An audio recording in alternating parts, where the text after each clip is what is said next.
Hey, welcome back to A Faster Me. This is the Barry Wolfe criterion out in Thousand Oaks. Uh, this is the open 4-5 category. And yeah, it's a pretty good race. It's my first top 10 of the year.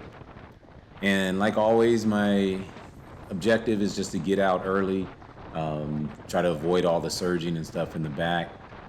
And yeah, I want to stay in the top, 5 to 8 positions here early. It's a really nice circuit. Right here, it's slightly downhill. After that's the tightest turn, the most technical turn, and it's not that bad. I mean, it's a little decreasing radius, but the street is wide and the surface is good, so we can kind of take multiple lines through there. I'm a little bit out in the wind right now, and I probably should be tucked in a little more to the left, but honestly, like my watts are low. I'm not using too much energy. It's also early, and just trying to get a feel for the race, a feel for the course. I believe that's Noah in front of me right there from LABA, really strong rider. Yeah, so it's a 30-minute crit, and it's kind of weird because it's mixed with 4-5. There's hardly any teams in here. There's some teams, but nobody has numbers. Just one or two people from each team. So it's not really well organized, and that's going to make the race very, very spastic, kind of, I don't know. It's very polarized. So we'll have some attacks here and there, but then there's also some. At times, we're going to be going so slow because there's no organization and nobody's willing to pull. I was one of those people. I'm going to be on the front for the first few laps, and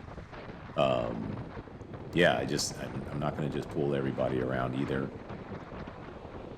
So here's coming into the final turn here, and there is a very long straightaway. Makes exciting. All the races this day had very exciting sprint finishes.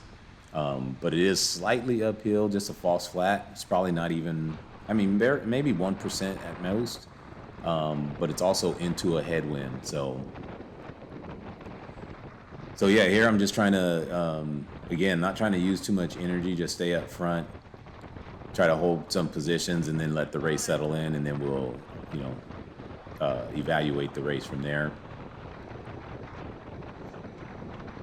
Shout out to the Velosport Junior here. I think he's been racing with us for the last couple years, and it's crazy. Those guys are super brave. You can't get any draft from them, and they're a little. I'm using the word wild, but I don't mean wild as far as unsafe. They're just a little wild as far as when they accelerate. They have to use a lot. They're a lot closer to their maximum. Acceleration or maximum watts than we are. So they're full on bike wag just to hold a wheel. And when you're riding behind them, it looks a little wild sometimes to you compared to the other riders, just because there's a lot of movement. But they do a great job. And honestly, as much as people give the juniors a hard time, I don't see them causing any problems out there really. It's more once you get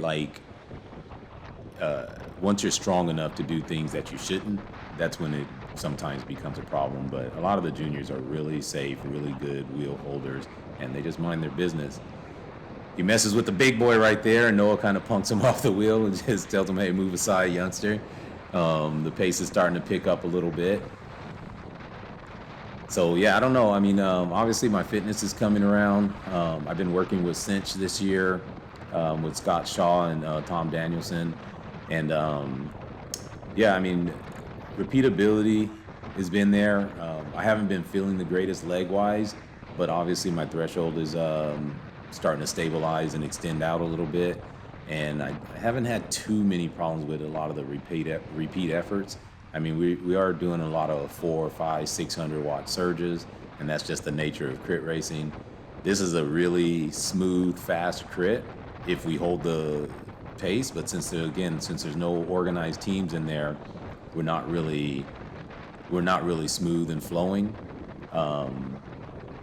But yeah, even on a course like this that's pretty smooth with flowing turns, we're still hitting 400 to 600 watts out of a lot of these turns. So that's Steven up there from Go Fast in the second position. He's now taking the lead. Steven and I rode together a lot in this race, and I always when I'm riding solo, I don't have any teammates in this race. I always try to pick up a couple frenemies. Frenemy is somebody that you kind of have a little gentleman's agreement with in the race.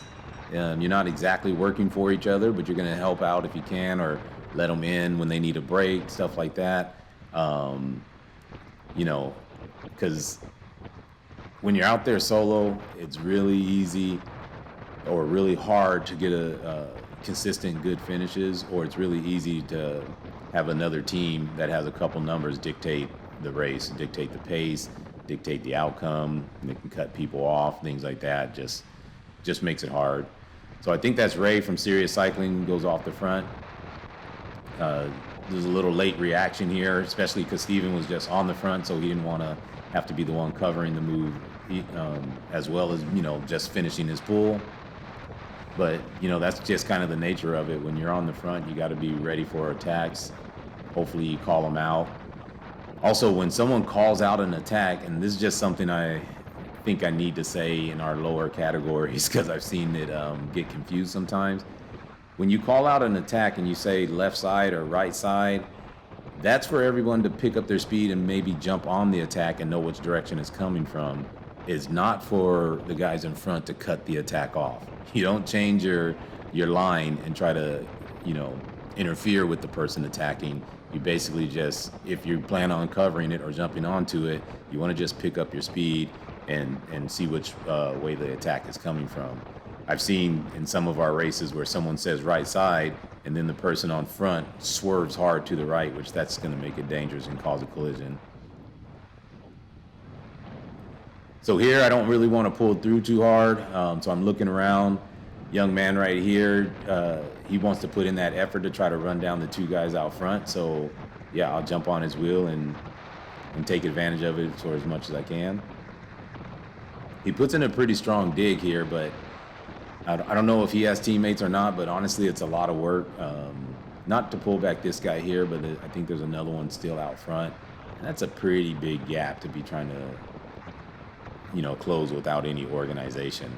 And we're so early in the race, there's no reason to spend a lot of energy for one guy that's solo. And, most likely his team's not up front running interference or anything. So, over a 30-minute race, unless he's super strong, we're going to pull him back.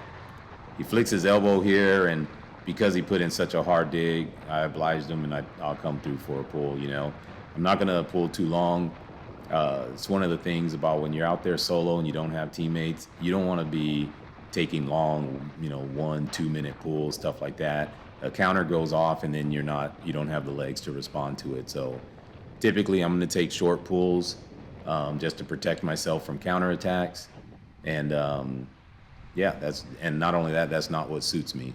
I'm not a high sustained power guy, so I'm not going to be on the front taking long pulls for everyone else's benefit. I'll keep the speed going. I'll pull through. Here I'm flicking elbows. Nobody wants to come through, so I just basically shut it down. If you're not going to pull through, then I'll slow down, and that's what happens when it gets too slow. If you're not willing to pull through, someone's going to attack, and we're all going to have to accelerate and use energy again. So, but again, I'm not concerned with it. If someone wants to attack, and I'm not going to run it down.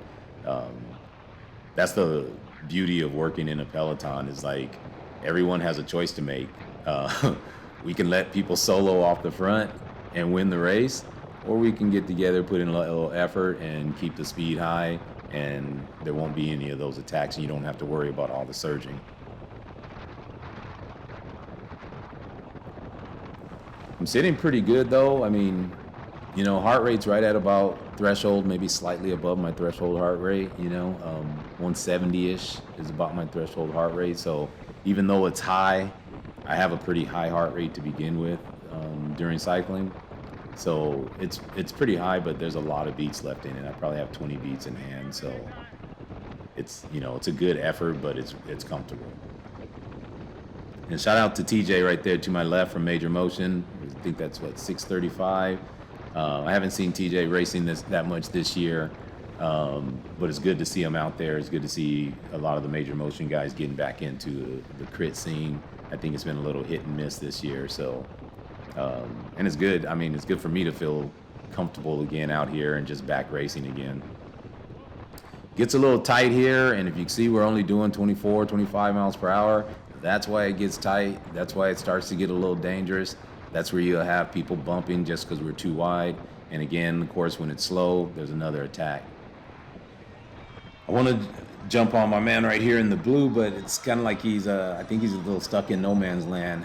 It's like, it's one of those deals where you accelerate, but not hard enough. So I end up deciding to go around him. It's a little early, and I really still don't want to put in too many watts here.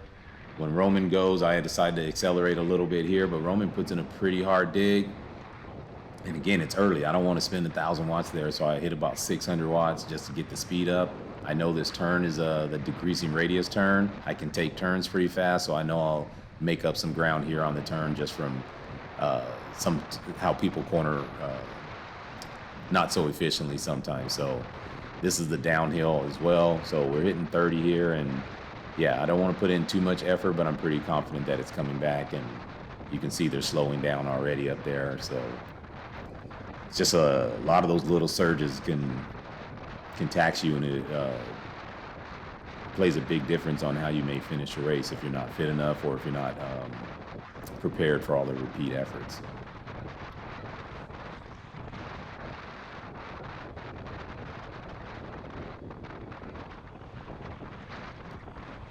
But yeah, this event was put on by Sirius Cycling, I think Major Motion as well. But Sirius Cycling, I think, was the main sponsors of this event. And it was really well organized as far as like the street closures, no vehicles even remotely getting close to the course. It was blocked off really well, and it's a good section too. There's some nice eateries around, some restaurants and food spots. It's a beautiful area. It's in a nice neighborhood as well. It's a great venue. So I definitely will be back next year and probably do at least 2 races next year as well. I only did 1 today. Just I've had little nicks here and there, calf issues, stuff like that. So I decided to only do the first race and try to let my body heal a little bit. Also, there was a lot of preems in this event. Pretty much every other lap was a preem. That, of course, made it a little spicy as well. They even had field sprint preems this week, which I've never had those before. You always have a preem like every so often, and that's just basically first person across the line wins a prize. But because there were breakaways, they had a preem for the breakaways and then a preem for a field sprint. So that really threw a little spice into it, because usually if there's someone off the front, the peloton doesn't do anything but coast through the line because they can't win the preem. But in this situation with the field sprints, so you had basically 2 sprints for the same preem and then just separate prizes. That's the last rider, I think, right there dangling off the front. Again, it's a big gap, so I'm not going to close that. I've been on the front for the first couple laps now, and for the most part, nobody wants to pull. My man here from LABC comes through, and I jump on his wheel. He puts in a good dig. I'm not sure if he was trying to just bridge it solo or if he was just, trying to run it down. I'm not exactly sure. I'm guessing bridge it solo since he went so far off to the right. But yeah, I just jump on his wheel and use the energy to catch back up here. But pretty much after this, nobody wants to pull for a while. So we have a couple laps here where it gets sickening slow. We're doing 20 miles per hour sometime through here, 19, 20. And that's just a recipe for disaster. Yeah, the weather too was pretty good. It was a little cold in the morning when we got there, maybe like 56 degrees or so, but it warmed up nicely. During the race, it was fine. Perfect temperatures, a little bit of a breeze. And then right after our race, pretty much the heat kicked in and it, got into the mid 70s, close to 80. So I got Roman to my right here, and again, like none of us want to pull. We've been on the front for a while now, and we're just chatting it up. And I'm like, yeah, this is definitely group ride pace here, and it's like, okay, we'll take it. I'll take it, especially Roman's a sprinter as well. Most of us, that's our profile here. That's on the front, is we have kind of a sprint power. So we just chill, and of course, as you chill, somebody's gonna attack, and I believe an attack comes here off the left.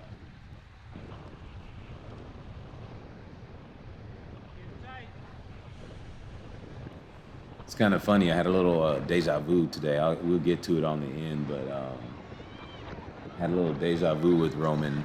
I let him come underneath me last year in one of our sprint finishes, and it's almost a carbon copy of it today. So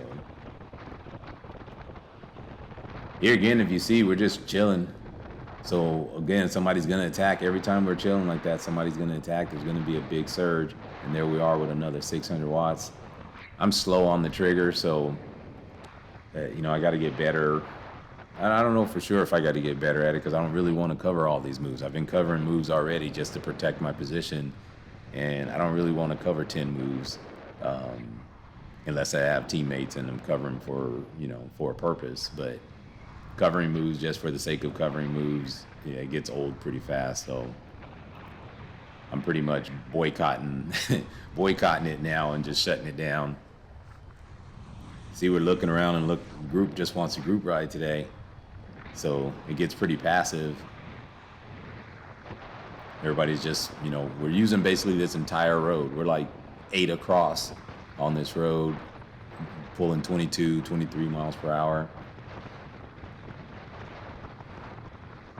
So my man here does a little pull, and again, it's kind of passive because he's been on the front for a while too. And he's like, yeah, I'm not pulling everybody. So I pull up next to him, and I told him too, I'm like, hey, I've been on the front for a couple laps. I'm not going to keep pulling. He's like, yeah, me either. Just, pull to the side.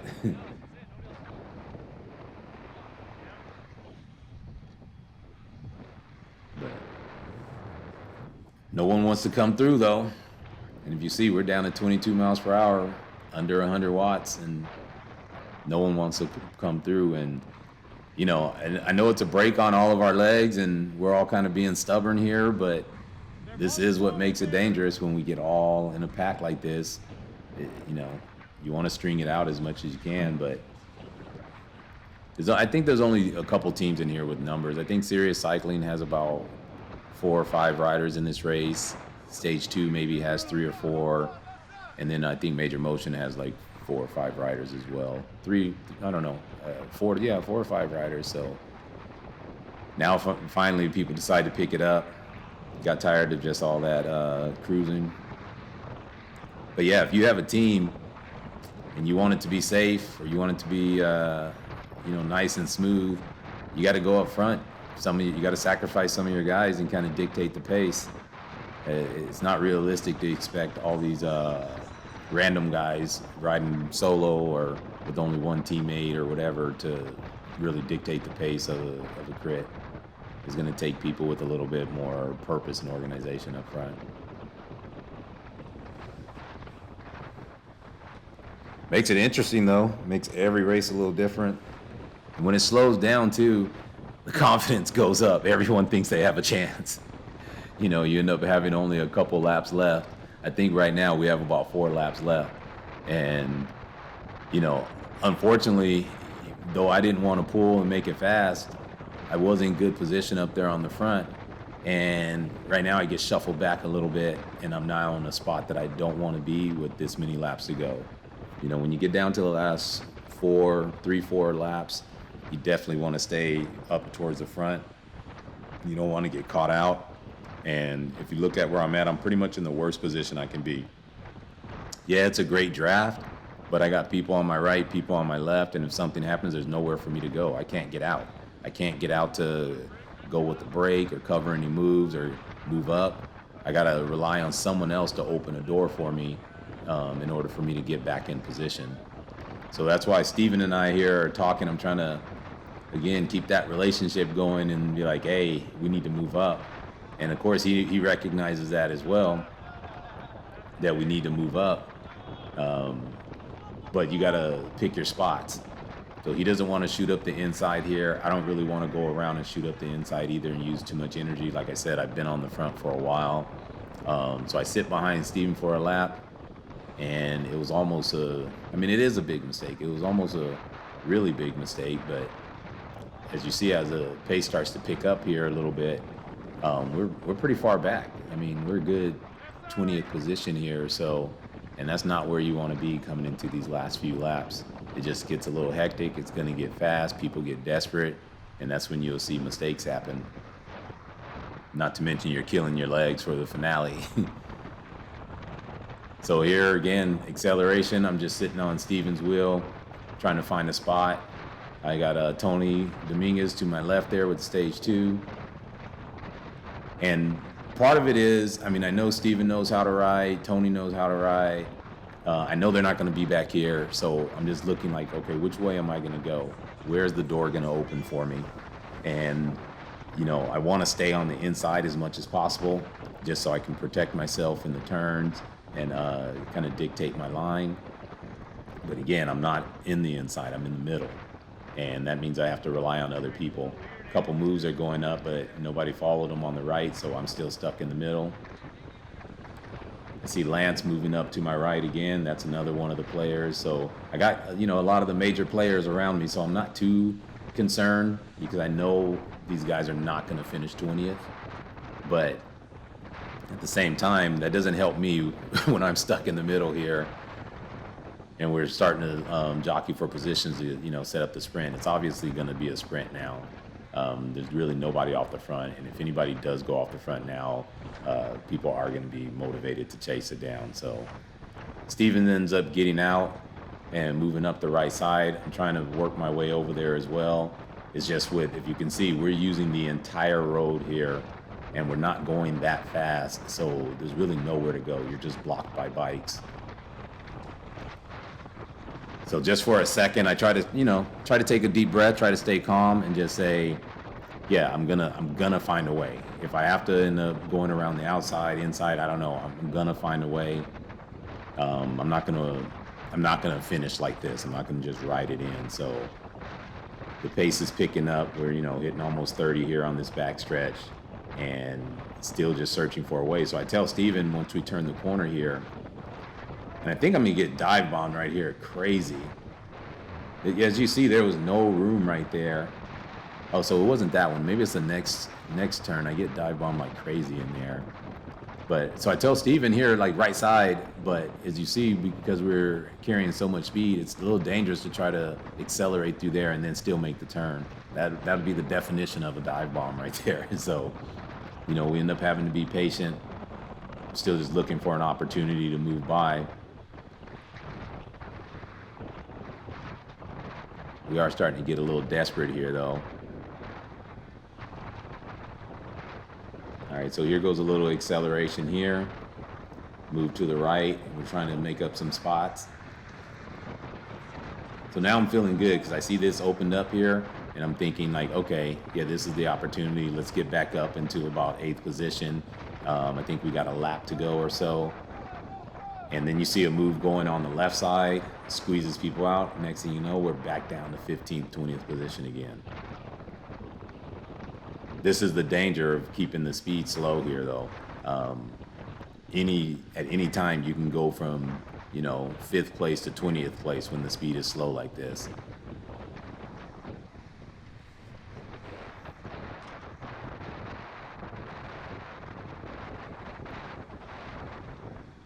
So again here, 2 to go, I believe it is. Yeah, I believe we're 2 laps to go. And of course, desperation is setting in a little bit now. We desperately need to move up. But again, there's not really any room. You can see we're using the entire road. Cruising at 23 again is just a roadblock. It's like a big rolling barrier in front of us right now.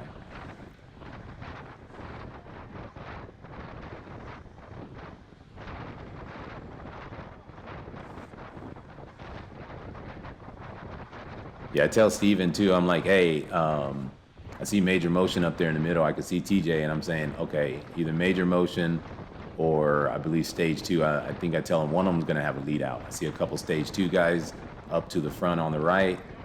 See major motion trying to form in the middle, and I tell Steven, I'm like, hey, we got to jump on one of those trains. And I'm kind of hoping that I know Steven knows this. He knows, but since he's on my right, I'm kind of blocked in, and I'm kind of hoping he opens the door and we can move up together or whatever and just form our own little train. I don't care who leads out who. But right here, dude, man, maybe I missed it already. I was waiting for the guy to dive bomb on me, but maybe I missed it. Maybe it was earlier already. Here's a little opportunity. I tell Steven the right side. He moves up, but again, it's tight, so we end up having to hit brakes again. I believe now we're going into the last lap. Once we cross the finish line, this is going to be the last lap. Speed's still kind of slow.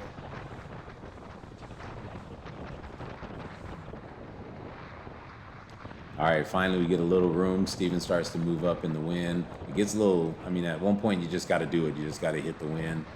Luckily, the stage 2 guy moves up as well, so I just follow Steven up the right side. You can see a couple guys with teammates are in there trying to organize now, trying to get their lead out going. I'm a little bit eating the wind a little bit here, so when the LABA guy goes by, LA Bike Academy, I just jump on that as soon as I could, move up, and now I'm sitting pretty good, but as you see, a move goes off to the left. Can't do anything about that. I'm kind of boxed in now again. So again, 8th position, back down to 15th, 20th position, just that quick by a move going off the left. So Lance comes underneath me right now, and it's on now. This is it. We're fighting for position. There's no letting up, and yeah, it's kind of hard because as you can see here, just the jockeying for position. You got TJ who set the pace going over there, but he's coming backwards. So it was just a little messy on the inside there, so I moved to the outside here. And it's kind of a mistake. I need to be in the inside. I need to be on that right side over there. And I got on the outside. We're hitting 32 miles per hour there, coming down, trying to set up the finish. And I already know it, like right here, I know, and I'm thinking like I need to get back to the inside. Somehow through this turn, I need to get back to the inside after turn 3 so I can get up to at least like 5th wheel coming out of turn 4. And there's bodies there, there's just bodies to my inside. So I'm shuffled back to about, I don't know, I have to go wide here. The guys underneath me go a little wide, so it pushes me out wider, which is why you should not be out to the outside. And you see how messy it is on the inside there, so that's just too tight. I can't go in there, and I make a decision again to go to the outside here, setting up for the last turn. And that's Roman, shoots underneath me, kills my momentum, pushes me out into the wind. I try to open up my sprint, and I'm just eating a lot of wind here, so it takes me a second to get up to speed. I do finally get up to speed a little bit, hit 37 miles per hour. It's a decent sprint for me. Not a lot of watts necessarily, but I'm pulling here, and I think that's the finish. And I bike throw there, not knowing I still had 10 more yards to go, and I think I could have probably got Roman at the line, but I bike through at the crosswalk. So good sprint. It's a decent finish, but being out of position really killed me there. So anyway, thanks for watching, and we'll catch you guys at the final CBR next week.